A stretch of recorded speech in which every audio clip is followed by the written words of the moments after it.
بلوچستان میں جعفر ایکسپریس پر حملہ، security forces کی جوابی کارروائی میں تمام 33 دہشت گرد جہنم واصل کر دیے گئے۔ آپریشن سے پہلے دہشت گردوں کی بربریت میں 21 مسافر شہید، ایف سی کے 4 جوانوں نے بھی جام شہادت نوش کیا۔ بولان میں ٹرین پر حملہ کرنے والے دہشت گردوں کے خلاف آپریشن مکمل، تمام یرغمال مسافروں کو بازیاب کروا لیا گیا۔ D G I S P R lieutenant general Ahmed Sharif Chaudhry کی گفتگو کہتے ہیں یرغمال مسافروں بشمول خواتین اور بچوں کو انسانی ڈھال کے طور پر استعمال کیا جا رہا تھا۔ جعفر ایکسپریس میں 440 افراد سوار تھے۔ دہشت گردی افغانستان میں موجود ماسٹر مائنڈ سے رابطے میں تھے۔ کلیئرنس آپریشن میں انتہائی احتیاط اور مہارت کا مظاہرہ کیا گیا۔ فورسز کے نشانہ بازوں نے پہلے خودکش حملہ آوروں کو جہنم واصل کیا۔ دہشت گردوں نے یرغمال مسافروں کو مختلف ٹولیوں میں تقسیم کر رکھا تھا۔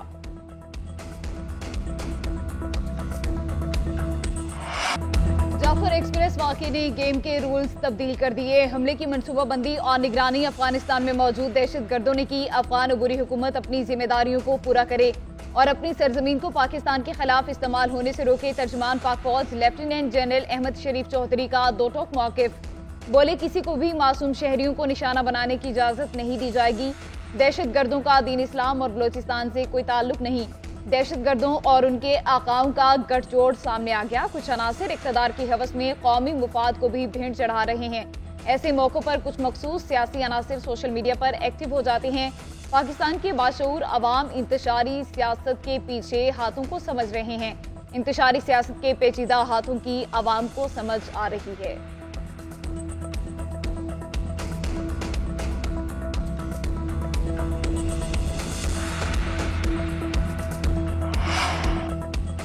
جعفر ایکسپریس کا ڈرائیور زندہ ہے، اسے کچھ نہیں ہوا۔ ٹرین ڈرائیور امجد یاسین کا اہل خانہ سے ٹیلی فونک رابطہ، اپنی خیریت سے آگاہ کیا۔ گزشتہ روز امجد یاسین کے فائرنگ کی زد میں آنے کی خبریں گردش میں تھیں۔ ایسی بزدلانہ کارروائیاں پاکستان کے امن کے عزم کو متزلزل نہیں کر سکتی۔ صدر مملکت اور وزیر اعظم کا آپریشن مکمل کرنے پر سیکیورٹی فورسز کو خراج تحسین۔ 21 شہروں اور 4 ایف سی جوانوں کی شہادت پر افسوس کا اظہار۔ وزیر اعظم شہباز شریف کا وزیر اعلیٰ بلوچستان سرفراز بگٹی سے ٹیلی فونک رابطہ۔ سرفراز بگٹی نے جعفر ایکسپریس پر ہونے والے دہشت گردانہ حملے کی تازہ صورتحال سے آگاہ کیا۔ وزیر اعظم آج ایک روزہ دورے پر کوئٹہ جائیں گے۔ امن و امان کی صورتحال پر اجلاس کی صدارت کریں گے۔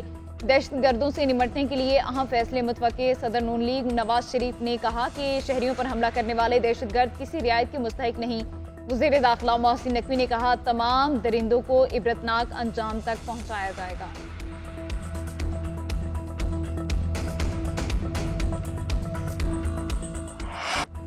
جو ریاست کو توڑنے کی بات کرے گا، بندوق اٹھائے گا، ریاست اس کا گلا کما کرے گی۔ بلوچستان میں امن و امان پر سمجھوتا نہیں کریں گے، سخت فیصلے ناگزیر ہیں۔ وزیر اعلیٰ سرفراز بگٹی کا بلوچستان اسمبلی میں اعلان، اظہار خیال کرتے ہوئے کہا ہر طرح کی کنفیوژن سے نکل کر دہشت گردی کے خلاف جنگ لڑنا ہوگی۔ دہشت گردوں کے سہولت کاروں کے خلاف بھی بھرپور کارروائی ہوگی۔ بلوچستان میں کون قتل و غارت کر رہا ہے، ہم ان کا نام لینے سے کیوں گھبراتے ہیں؟ عام بلوچ کو گلے لگایا جائے گا لیکن دہشت گردوں کو نہیں چھوڑا جائے گا۔ سرفراز بگٹی نے مزید کہا بلوچ تاریخ دلیری اور مہمان نوازی سے بھری پڑی ہے۔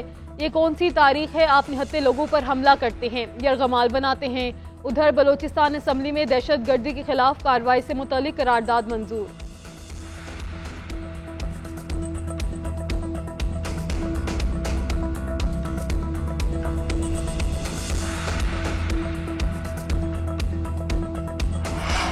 بولان میں دہشت گردوں کے خلاف آپریشن مکمل ہو گیا۔ دہشت گردوں نے انسانی جانوں کو ڈھال کے طور پر استعمال کیا۔ سیکیورٹی فورسز نے بڑی مہارت سے دہشت گردوں کو ٹھکانے لگایا۔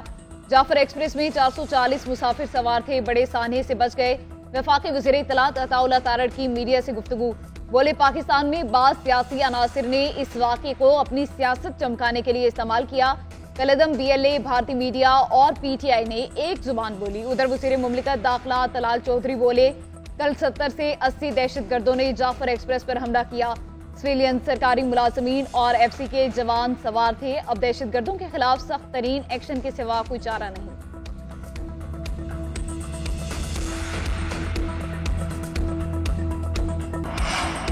امریکہ، چین، یورپی یونین اور ایران کی جعفر ایکسپریس پر حملے اور مسافروں کو یرغمال بنانے کی مذمت۔ ترجمان امریکی سفارت خانے نے بیان میں کہا بی ایل اے کو عالمی دہشت گرد گروپ قرار دیا گیا ہے۔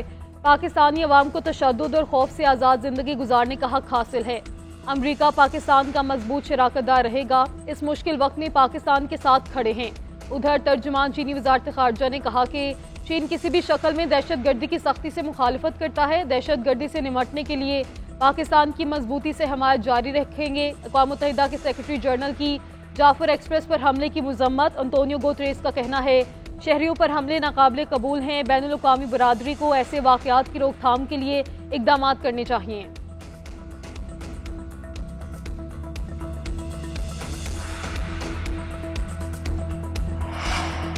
آئیں دہشت گردی کے خلاف مل کر لڑیں، پاکستان تحریک انصاف کا حکومت اور تمام سیاسی جماعتوں کو ایک ساتھ مل کر بیٹھنے کا مشورہ۔ سلمان اکرم راجہ کہتے ہیں بلوچستان میں دہشت گردی کے بعد قوم کے پاس اکٹھے ہونے کے سوا کوئی آپشن نہیں، اس وقت ہمیں سیاست سے اوپر اٹھنا ہے، پاکستان کو متحد کرنا ہے، جو حکومت میں ہے اور حکومت سے باہر ہے، ہم سب کو مل بیٹھ کر ملک کو اس مشکل سے نکالنا ہے۔ پی ٹی آئی اس میں اپنا مثبت کردار ادا کرے گی۔ اپوزیشن لیڈر عمر ایوب نے قومی اسمبلی میں خطاب کرتے ہوئے کہا بلوچستان میں آگ لگی ہے، حکمرانوں کی سنجیدگی نظر نہیں آتی، اتنے دہشت گردوں کو کیسے اکٹھے ہونے دیا گیا، سانحے پر بحث کا مطالبہ کیا، اجازت نہ ملنے پر اپوزیشن نے احتجاج کیا۔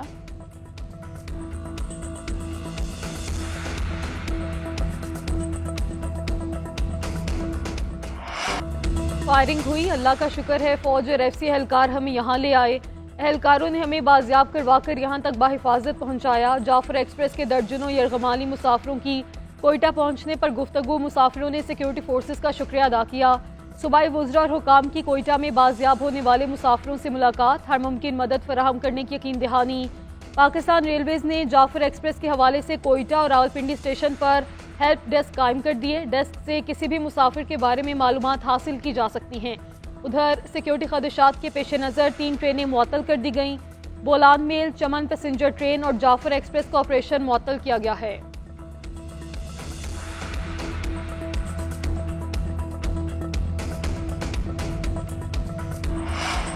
پاکستان تحریک انصاف کو جے یو آئی کے ساتھ ملاقاتوں میں مثبت نتائج کا یقین، سلمان اکرم راجہ کہتے ہیں بانی چیئرمین کی ہدایت پر جے یو آئی سے مزید ملاقاتیں کریں گے، ہم نے جمہوریت کے لیے ان کی طرف ہاتھ بڑھایا ہے، مولانا فضل الرحمان کا اس کے سوا کوئی کردار نہیں ہو سکتا، وہ جمہوریت کے لیے کھڑے ہوں، آئین اور قانون کی بات کریں۔ سینیٹر شبلی فراز بولے جے یو آئی فے کے ساتھ بات چیت چل رہی ہے، عید سے قبل واضح خط و خال معلوم ہو جائیں گے۔ سپریم کورٹ کے باہر احتجاج کرنے کے کیس میں شبلی فراز، سلمان اکرم راجہ اور لطیف کھوسہ کی عبوری ضمانتوں میں 5 مئی تک کی توسیع۔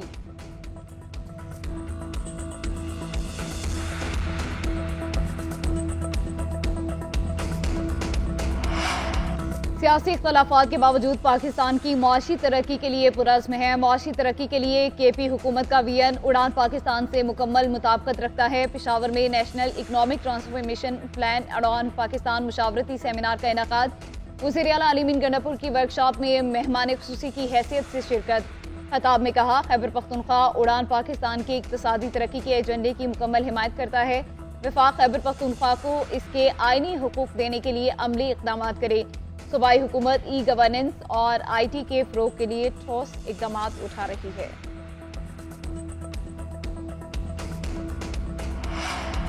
وفاقی وزیر احسن اقبال نے علی امین گنڈا پور کے ساتھ ملاقات کو مفید قرار دے دیا۔ مشیر خزانہ کے پی مزمل اسلم کے ساتھ پریس کانفرنس میں کہا ہمارے سیاسی پتے الگ ہیں لیکن ڈاک خانہ ایک ہے، وقت آ گیا ہے سب مل کر ملک کی ترقی کا سوچیں، ہم نے ملکی سیاست کو اس درجے میں رکھنا ہے کہ معیشت متاثر نہ ہو۔ آئی ایم سائنسز پشاور میں طلبہ سے خطاب میں کہا ہمیں لانگ مارچ کی نہیں سیاسی استحکام کی ضرورت ہے، چاہتے ہیں کہ نوجوان کا ہتھیار گالم گلوچ نہ ہو بلکہ لیپ ٹاپ ہو۔ 2018 میں جو تبدیلی آئی ہم اس سے پیچھے رہ گئے، اختلاف رکھیں لیکن مل کر کام کرنے کی صلاحیت بھی رکھیں۔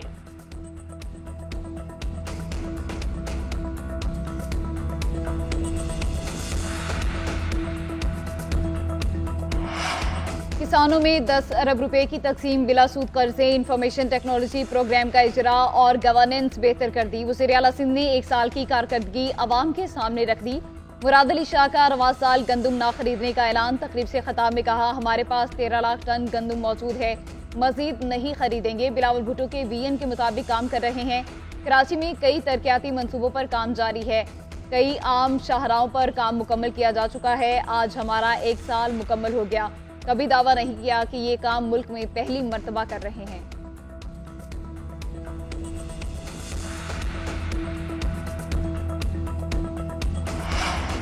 1,00,000 ہنرمند نوجوانوں کی ٹریننگ اور ملازمت کی جگہ کے تعین کا ٹارگٹ۔ ہنرمند نوجوانوں کو ترجیحی بنیادوں پر کاروبار کارڈ اور کاروبار فائنانس لون دینے کی ہدایت۔ ہنرمند افرادی قوت بیرون ملک بھیجنے کے لیے جامع پلان بھی طلب۔ وزیر اعلیٰ مریم نواز کی زیر صدارت Punjab skill development and entrepreneurship department کے پہلے اجلاس میں فیصلہ۔ کہا ہنرمند نوجوانوں کا ہاتھ تھام کر ہی خوشحالی کے راستے پر چلنا ممکن ہوگا۔ ادھر وزیر اعلیٰ پنجاب مریم نواز نے ٹی ڈی سی پی ڈبل ڈیکر بس کے کرایوں میں اضافہ مسترد کر دیا، نوٹیفیکیشن واپس۔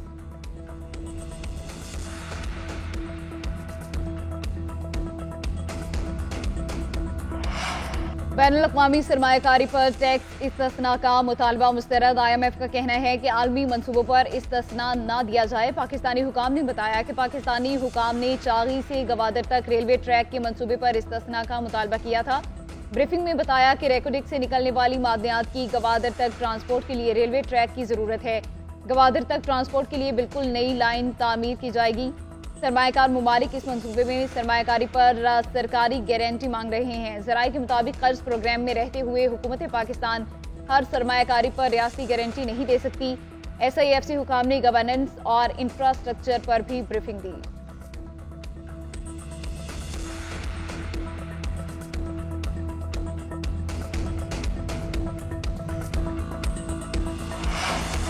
موڈیز نے پاکستان کی بینکنگ آؤٹ لک مستحکم سے مثبت کر دی۔ عالمی ریٹنگ ایجنسی کی پاکستان سے متعلق رپورٹ جاری۔ موڈیز نے کمزور مالی پوزیشن اور بیرونی خطرات کی بھی نشاندہی کر دی۔ رپورٹ کے مطابق رواں سال پاکستان کی معاشی ترقی 3% رہنے کا امکان ہے۔ گزشتہ سال شرح نمو 2.5% تھی۔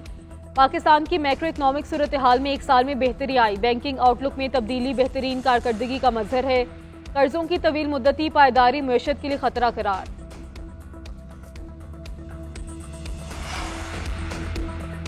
آئینی بینچ کوئی ہائی کورٹ نہیں کہ دائرہ سماعت محدود ہوگا۔ نیا آئینی بینچ مقدمہ سن رہا ہے۔ تمام میرٹ زیر بحث آ سکتے ہیں۔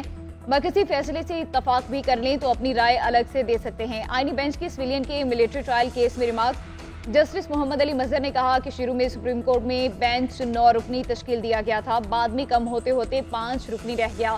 اسی لیے جسٹس یحییٰ آفریدی نے اپنے نوٹ میں لکھا 5 رکنی سے بڑا بینچ ہوتا تو ایف بی علی کیس کو دیکھ سکتے تھے۔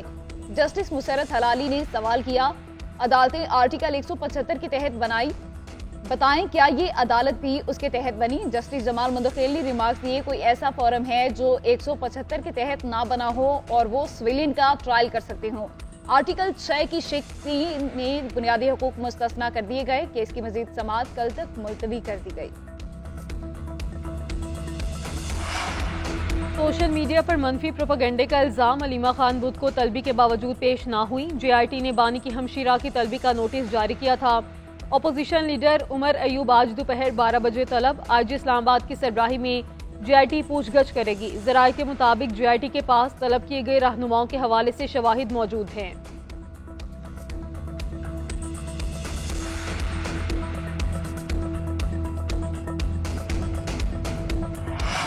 سپریم کورٹ میں سپر ٹیکس سے متعلق کیس کی سماعت وکلا کی جانب سے ہائی کورٹس میں مقدمات زیر التواء ہونے کی نشاندہی۔ مختوم علی خان نے کہا سپریم کورٹ کے پاس زیر التواء مقدمات اپنے پاس منتقل کرنے کا اختیار ہے۔ جسٹس محمد علی مظہر نے استفسار کیا کہ کیا مقدمات منتقلی کے لیے کسی تحریری درخواست کی ضرورت ہوگی؟ وکیل نے بتایا عدالت سو موٹو اختیار استعمال کرتے ہوئے مقدمات منتقل کر سکتی ہے۔ عدالت نے اسلام آباد اور لاہور ہائی کورٹس میں زیر التواء اپیلیں سپریم کورٹ منتقلی کا حکم دے دیا۔ سماعت آج تک ملتوی۔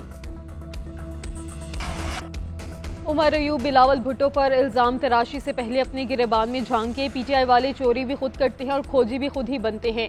وزیر اطلاعات سندھ شرجیل میمن کہتے ہیں دریائے سندھ پر متنازع نہری منصوبے پی ٹی آئی دور حکومت میں شروع ہوئے، سندھ کے اعتراضات کو نظر انداز کیا۔ پی ٹی آئی حکومت نے سندھ کے عوام کے ساتھ جو ناانصافی کی اس کا انہیں حساب دینا ہوگا۔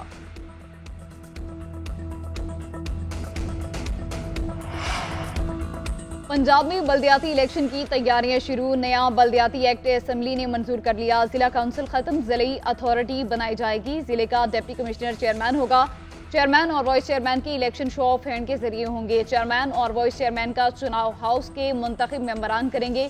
تحصیل کونسل کا چیئرمین اور 2 وائس چیئرمین ہوں گے۔ مخصوص نشستوں کے علاوہ تمام یونین کونسلز کے چیئرمین ممبر ہوں گے۔ شہری علاقوں میں ٹاؤن کارپوریشن ہوگی جس کا 1 میئر اور 2 ڈپٹی میئر ہوں گے۔ ضلع مری کو چھوڑ کر تمام شہروں میں میونسپل کارپوریشن ہوگی۔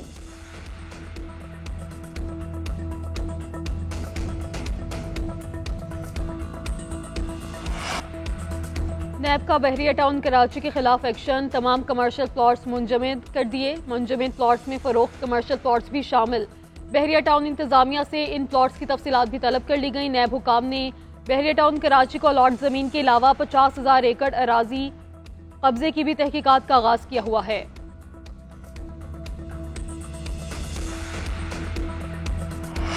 نیوزی لینڈ کو ہرانے کا مشن، پاکستانی کرکٹ ٹیم براستہ دبئی نیوزی لینڈ چلی گئی۔ پاکستانی ٹیم 13 مارچ کو شام کرائسٹ چرچ پہنچے گی۔ پاکستان اور نیوزی لینڈ کے درمیان 5 T20 میچز کی سیریز 16 مارچ سے شروع ہوگی۔ ٹیم کے نائب کپتان شاداب خان کہتے ہیں، امید ہے اپنی ذمہ داری کو اچھے سے نبھاؤں گا، ٹیم میں نوجوان کھلاڑی موجود، مثبت نتائج ملیں گے۔